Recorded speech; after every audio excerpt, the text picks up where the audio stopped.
thash edhe një herë, mënyra e funksionimit të administratës shtetërore është katastrofë. Mënyra e administrimit të pasurive, se është pasuri. Pasuri janë dhënat, dhënat janë pasuri kombëtare. Pra, menaxhimi i pasurisë kombëtare duhet i farë serioziteti dhe nga personat që vinë.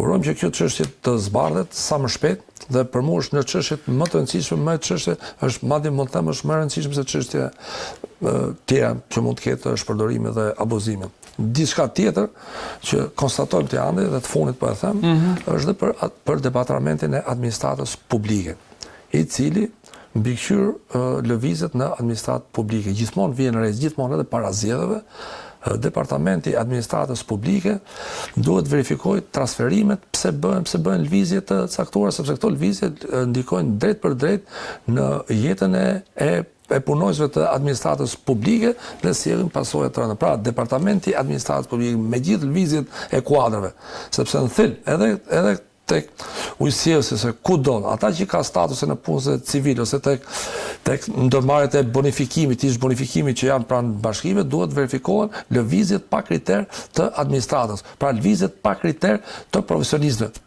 Një profesionist që ka statusin e në punësit civil nuk mund të lëvizet jo me ristrukturim, se kështu është djetë. Departamenti i Administratës ka përgjegjësinë të verifikojë të gjithë ristrukturimet e palishme, të gjithë lëvizjen e profesionistëve në mënyrë të palishme, sepse konstatohet, abuzohet me administratën shtetërore dhe hiqen njerëz profesionistë dhe vijnë në kohë fushatës dhe para fushatës bëhen ristrukturime duke sjell persona nga rruga. Jo ristrukturohet drejtoria, ulet numri punonjësve, mbrapa shtohet prapë. Këto janë rastet shpërdorimit të detyrës dhe duhet të verifikohet veprimtaria e Departamentit të Administratës Publike.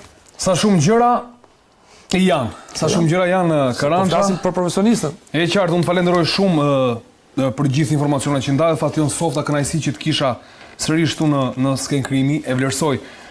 Mirë, përpara se unë ta mbyll këtë emision, dësoshëm sigurisht do doja t'jepja edhe një mesazh për audiencën, pasi po ta shikojmë me kujdes, kemi ardhur në një pikë kritike. Kemi ardhur në një pikë kritike ku na duhet që vetë ne si qytetarë, si profesionist të lirë të fushave të ndryshme, të fillojmë edhe ne të prodhojmë një mendim kritik dhe të shohim realisht atë se çfarë po ndodh. Kemi hyrë në një fazë ku do duhet të marrë fund tifozeria politike që kemi pasur në këto 35 vite.